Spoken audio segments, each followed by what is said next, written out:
has Chinese biological WMD penetrated Australia?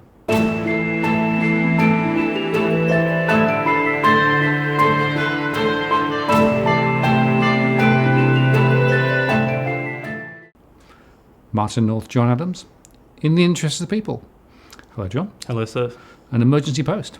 The point of our show today is to talk about the consequences of what we're seeing around the world with this coronavirus and what I would consider the sheer incompetence in terms of our federal government.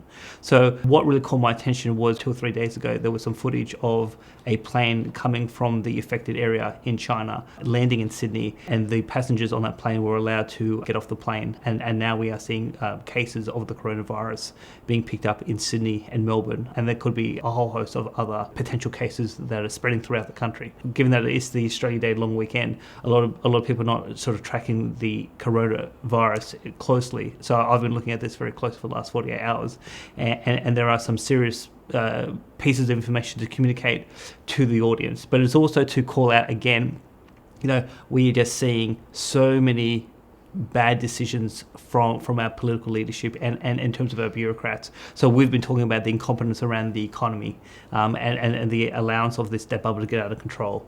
In recent times we talked about the bushfires and how the bushfires were preventable, and basically using expert testimony or evidence to suggest that the deaths that we saw in the bushfires didn't have to happen to the scale that happened. We're now seeing corruption around in terms of these sporting grants and basically trying to bribe for votes. And now we're seeing where we had the ability to prevent this virus coming into our country. There are a whole host of people in public policy circles who like to advocate for the precautionary principle, and yet not enough precautions have actually been adopted by our government, and therefore the virus is now in Australia. So, John, one of the things I want to highlight is that this virus has quite a long asymptomatic period. In other words, you can be infected and show no signs of distress for a number of days. And of course, if you picked it up in China and then flew back to Sydney, if you were screened at the airport and they screened it based on temperature, you wouldn't actually show any signs, but you could be carrying the virus for some time. And that means, I think, that the checks which are being run at the airports are probably missing the point, insofar that if you don't pick them up when they arrive and you don't have appropriate tracking post their arrival, then the chances are people will disappear into the community. So for me, the screening issues at airports do need to be tightened up, and they do need to be tightened up very soon. Absolutely. So we should be absolutely turning the taps right back to essentially try and protect Australia, and yet we seem to be in a situation where the precautions so far seem to be very weak. Yes. So to give the audience a bit of a summary about this version of the coronavirus. So basically, from what we can tell, it has come from a bat that has gone through a snake that has now been transmitted into humans. I don't understand how that can happen, but that is apparently the DNA map that has sort of indicated it's gone from a bat to a snake, and that has been transmitted into humans.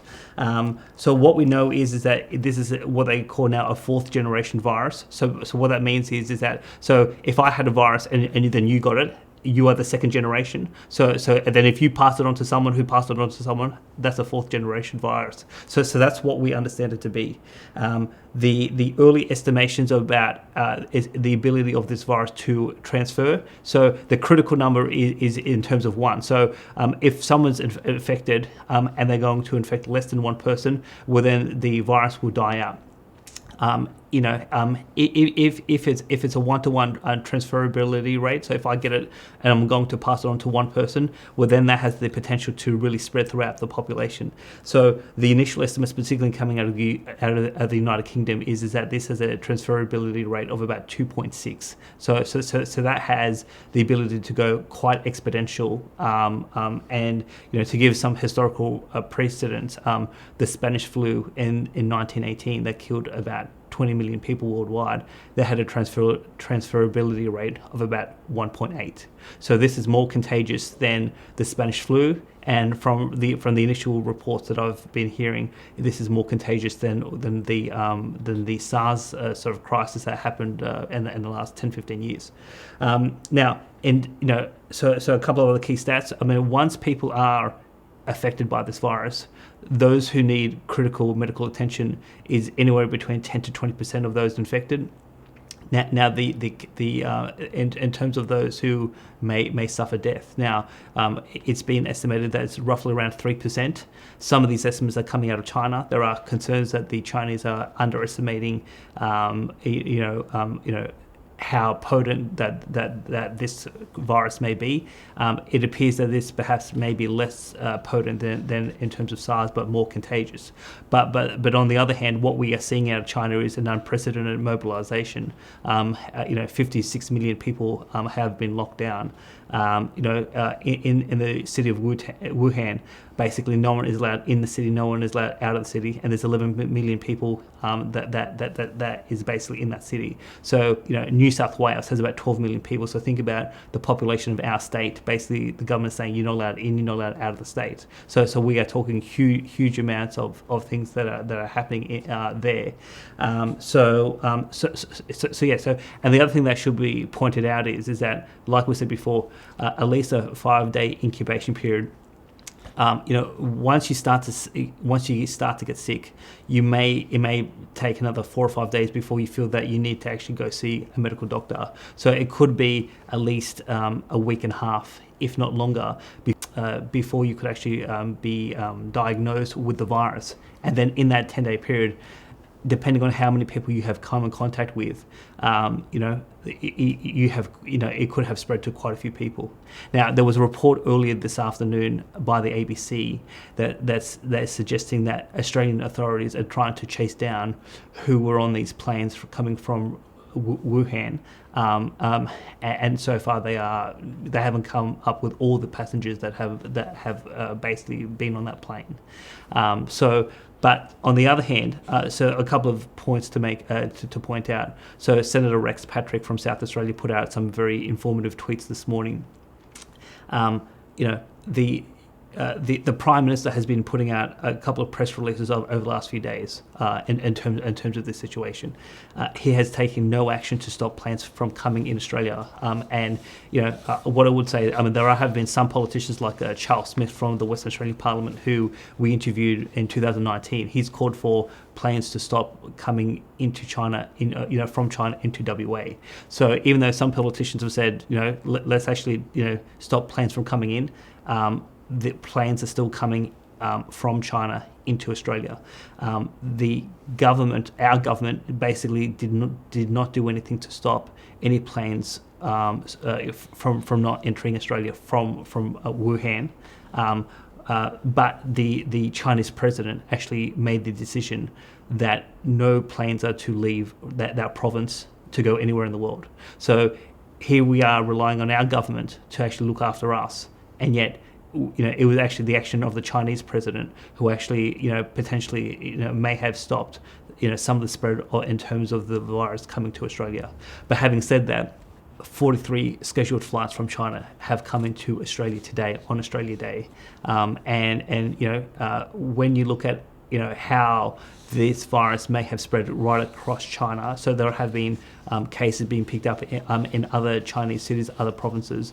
So the risk is that this virus is spreading, and so we've had a whole host of countries where outside of China where the virus is now being picked up. Hong Kong, Taiwan, the US, France, Japan, Thailand, Vietnam, Malaysia, Nepal, and South Korea. So it's only been 2 or 3 days, and now they're starting to see it hit multiple countries, and still we haven't seen, what I would call, prudent action to stop, potential latent people from spreading this to even more countries, or to more people coming into Australia that could spread through our domestic population. Because one of the big problems with this is that this is a new strain of, so coronavirus is a type of group of virus, and so what we are now experiencing is a new strand of this virus, and there is no immunity. There's no herd immunity. So because there's no vaccine on how to treat it, etc. The potential for this to spread, given the estimates of how transferable it is actually a very high risk situation. Mm.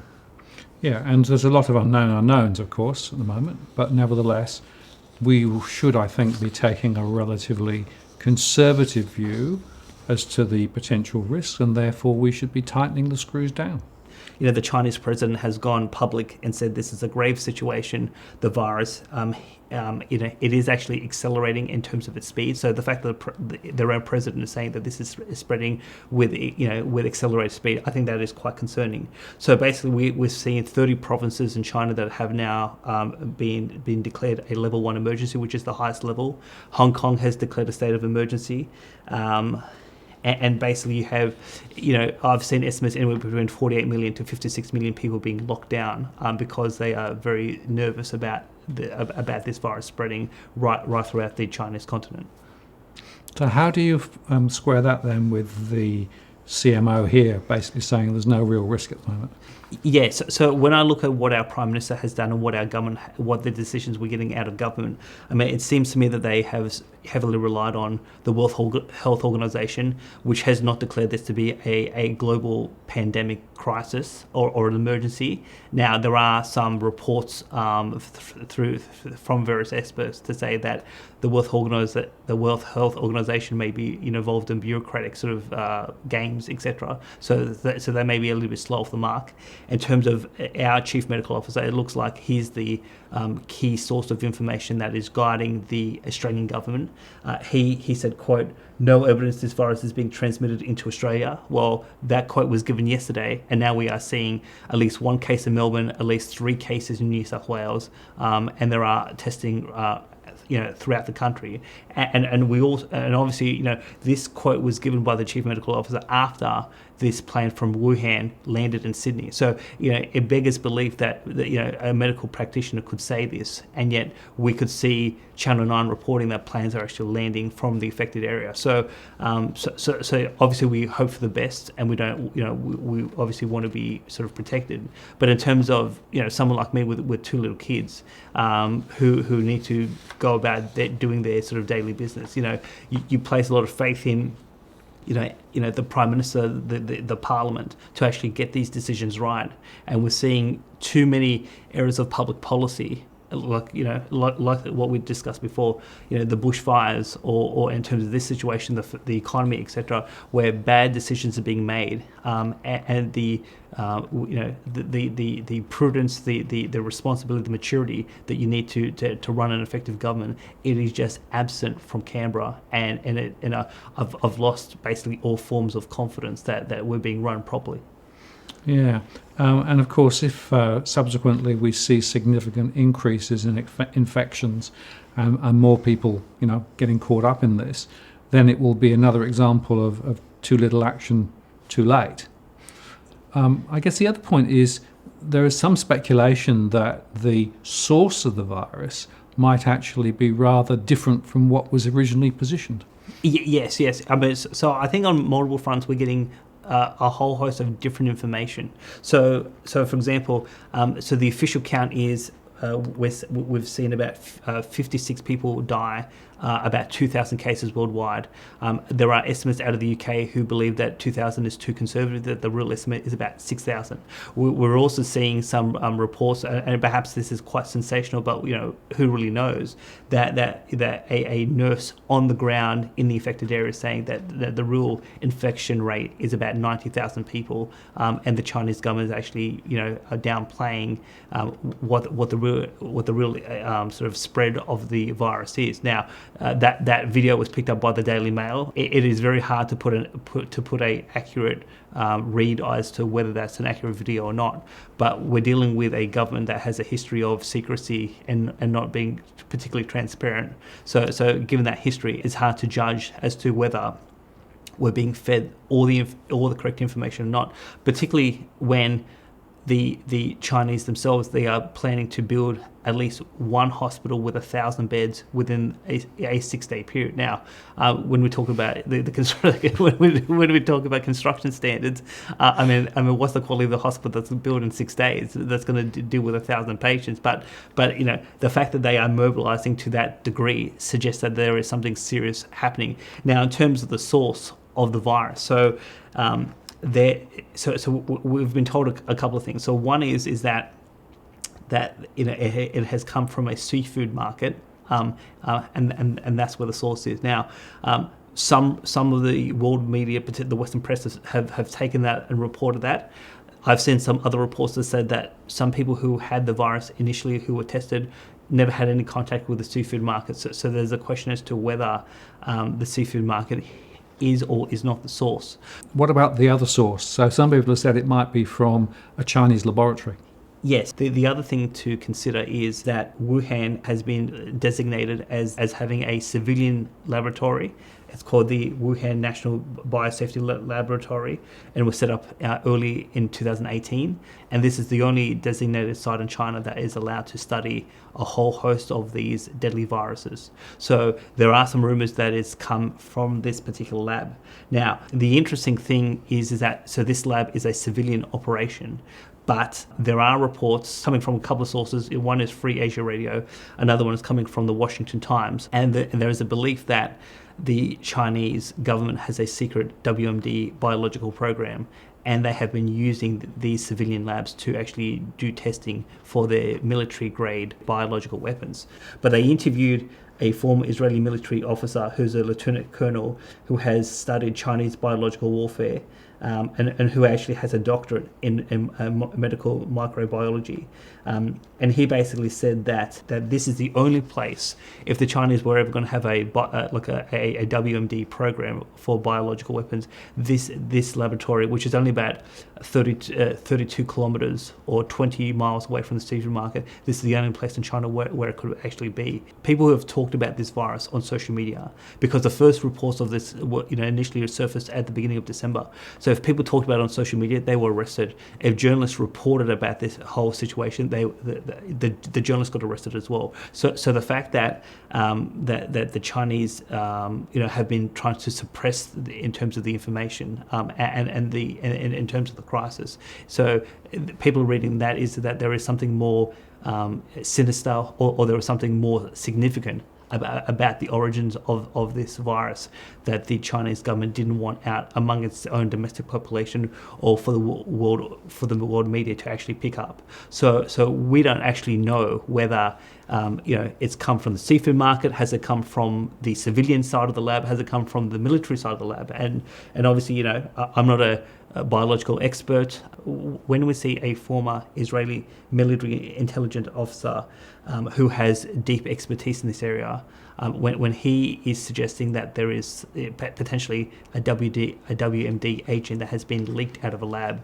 or potentially someone who's been infected inside the lab who has just walked out, and that person was unaware that he got infected. The key point to make on this is our government, our chief medical officer, has incomplete scientific information about, in terms of the virus, in terms of where's it come from, what's actually involved here, and yet, we have not seen, what I would believe is the requisite sort of behaviour from our government to keep us safe. So, when you have all the information, you can make some very wise decisions. But in these sort of situations, when you don't have all the relevant scientific information, I would have thought that people would want to be more cautious. The obvious thing is to, if you are to be cautious, is to ensure that people, who are potentially in the affected area can't hop on a plane and come land in Sydney, and that's exactly what happened 3 days ago. And I think we need a Royal Commission. So we need a Royal Commission to the bushfires, because that whole situation, shouldn't have happened. This whole sporting scandal, we need an investigation into that, because that was just out and out corruption and bribery. And now I think we need a Royal Commission to actually understand who made the decision for these planes to land when. So, for example, there are tourists who came from this affected area who went to the Philippines. All of those people have now been deported, from the Philippines, and all these people have to go back to China. North Korea, of all the countries in the world, they have stopped flights from China going into North Korea. And I'm thinking, well, if Kim up in Pyongyang can figure this out, why can't we're supposed to be smart, sophisticated first world, and yet, Kim from North Korea can figure this out. And he basically said, we're cutting off all flights from China. And we didn't do that. There is something fundamentally wrong with governance in Australia, and I don't know what it is, but we're just seeing too many mistakes that don't have to happen, and I don't want to say we're a failed state or a banana republic, but it sure feels like it when we're seeing mistake after mistake after mistake happening in in a quick process. Yeah, and I think it's worth reflecting on the fact that China and Australia have a very interesting relationship, but we are very reliant on the business relationship with China. So my hypothesis would be we don't want to scare the horses, we don't want to frighten that relationship, it's too important for us. So in a way there's probably some sort of trade-off going on between safety to the community versus ensuring that the business end of things still keeps firing. Could be wrong, but I suspect that's probably in the mix somewhere. The only thing I would say about that, Martin, is that the fact that North Korea has blocked flights now, because North Korea just don't have a economic relationship with China; they have a military reliance on China. So they have more at stake with that relationship than we have with the Chinese, and yet they were able to make the prudent decision that we're not going to allow flights from China to come into Pyongyang, and for some reason we just allowed planes with potential people who are affected to land in Sydney. That just doesn't make sense to me, and I don't understand what's happening to my country. Yeah. So once again, we seem to be making the wrong decisions, John. Absolutely, and I think the people, our viewers, it doesn't matter what the issue is. We're just seeing poor governance across the board, and whether it's we need a fresh election to vote this government out, and it's not just about this government. I think it's parliamentarians across the board. So whether we need a new set of parliamentarians or we just need a radically different, a different mindset, a different culture to ensure that we have, first-class governance. We need to do something fundamentally different because, going into 2020, we're going to see some more economic challenges, and we'll obviously talk about that in subsequent episodes. But we need the best leadership we can have, and we have very dumb leadership at the moment. Yeah, incompetence rules, John. Absolutely. Thank you for that. We'll talk next time. Martin North, John Adams, in the interest of people. We'll see you next time.